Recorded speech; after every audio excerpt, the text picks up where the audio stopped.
SOS IRS. This time it's for reportedly doling out $4 billion in tax refunds to, get this, ID thieves, including 655 refunds to a single address in Lithuania. What they could have bought, huh? And Gary B., this is who's going to be enforcing the health care law.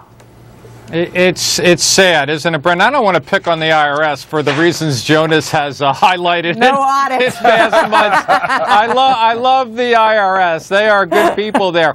But the problem is with any government agency overseeing a big part of the administration of 20% of the economy, there's going to be waste and fraud. You go down the list of whether it's Medicare, Social Security, Medicaid, food stamps, anything. Even if HHS was running this or a Department of Education, there would be fraud, waste, inefficiency. Unfortunately, that's what you get with a large government where the only goal is to build your department. The IRS shouldn't be doing it. It should be the private sector again, like we've said for, I guess, years now, that should be only involved in healthcare because they're the only ones accountable to a bottom line. Okay, well, Gary B., you're safe for another year, I think. But John, how do you take this? I mean, they're going to be enforcing the health care law, which is already, as we're discovering, pretty much a mess.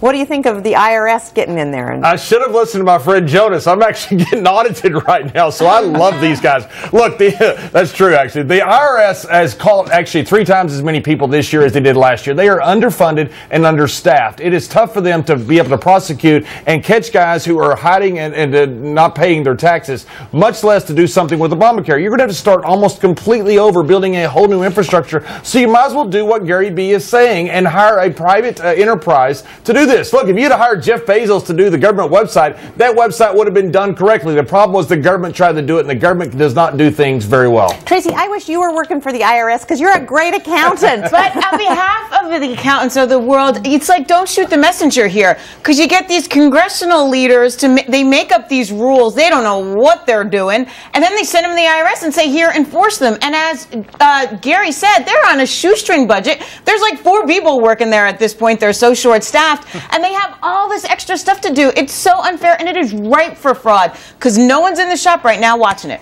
David, what do you think of that?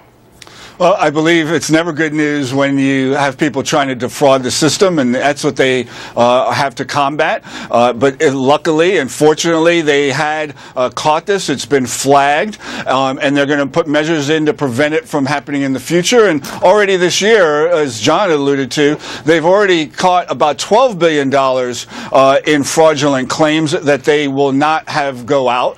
And so we can only hope that that continues and that they start reducing the incidence of it, but it's something that also the private sector has to endure and combat and spends billions of dollars trying to do so as well. Okay, but Jonas, let's get Jonas in here. They have a really big job in addition to what they're already doing. First of all, let's say the other panel should be saying good things about the IRS before the October 15th deadline, like I did, and they wouldn't be facing, now they're all You're the smart boy, cover their butts. Okay, first of all, look, the IRS is not the perfect agency to implement. This is a ridiculous way of doing the healthcare thing. However, of the government agencies, I would give the IRS the most credit. And I'll use this example. The $5 billion.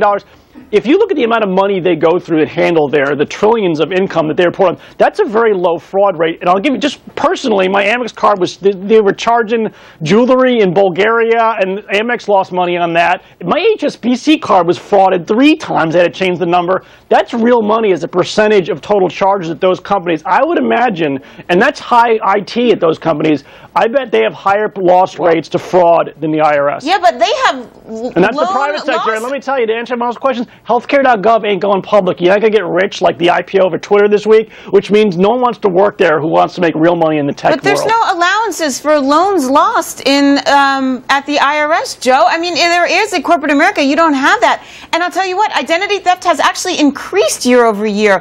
1.6 million people suffered from it this tax filing season versus 1.2 last year. So it's getting worse. I don't actually think it's getting better. Okay. It's getting better at the IRS, to correct you. They had more losses in 2010 related to this, if I'm not mistaken. Yes, okay. They did. Last word. Well, thanks, guys.